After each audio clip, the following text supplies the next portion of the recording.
Hi, this is Jeff from Social Run Club. This is our foam focus series. So I'm going to be talking to you about one mechanism of run form, and we're going to run through like the basics, which is about a 6-session mini workshop.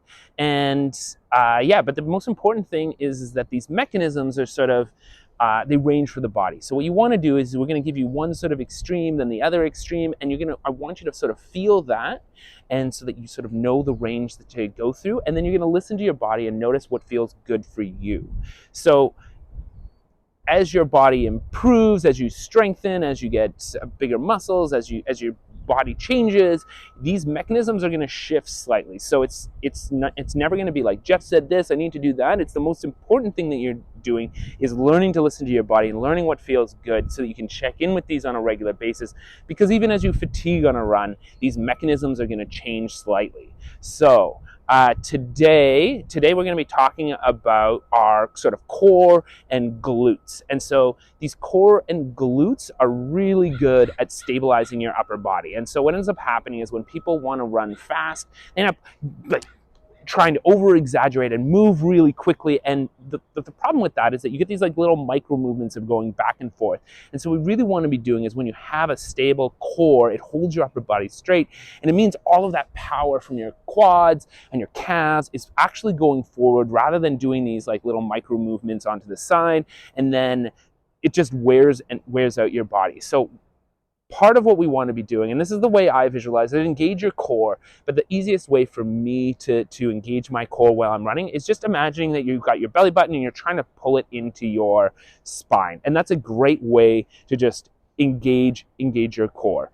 And then sort of the other side of this, and I think a lot of people, because we sit at computers a lot of the times, we don't actually think about engaging our core when we're running. And this is, again, so the best way that I always tell people is imagine that you've got a piece of paper in between your butt cheeks and you don't want it to fall. So that's the sort of like gentle engagement we want. Again, with core and any of these sort of support muscle engagements, I want this to be gentle engagement. Again, you're going to sort of experience those two extremes, and you're going to know how engaged is too much and how much is too little, and that's part of what we want you to figure out. But the general idea with it, whether it's with your core or your glutes, it's that imagine you've got a watermelon in your hand and you just don't want it to fall and you don't want to squish it, or it's like your muscles are hugging your spine. So again, you don't want to squeeze the person to death, and you don't want it to be too light.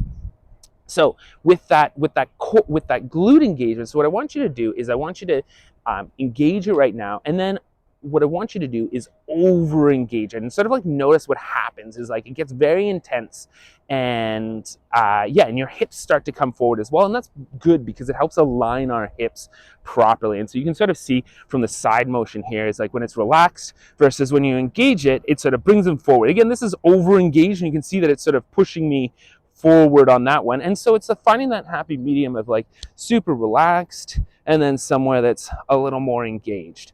And so what we end up wanting to do is like just noticing how that, and you can sort of see that when I engage my glutes, my stomach comes out. And so you want to have that belly button into your spine, and that sort of completes that sort of core circle around you, and it's going to give you a really strong upper body when you're running. And so from here, what I want you to do is go and practice this. So go and just start walking, engaging those glutes, and then over-engage those glutes, and then under-engage those glutes, and notice what happens. And for me, you're going to notice that when you over-engage, it actually starts to rotate your legs outwards, and you get a little bit of a cowboy swagger when you're over-engaging. Again, remember, this is not efficient running. If it feels great for you,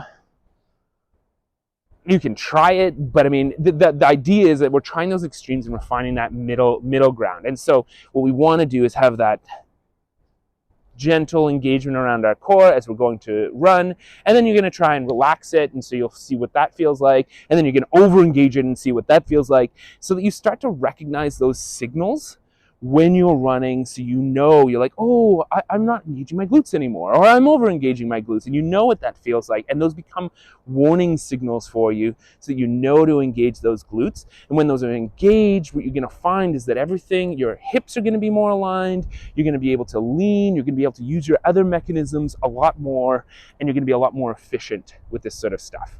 So I think that it's, yeah, this is what I want you to go out and practice and notice these things. I think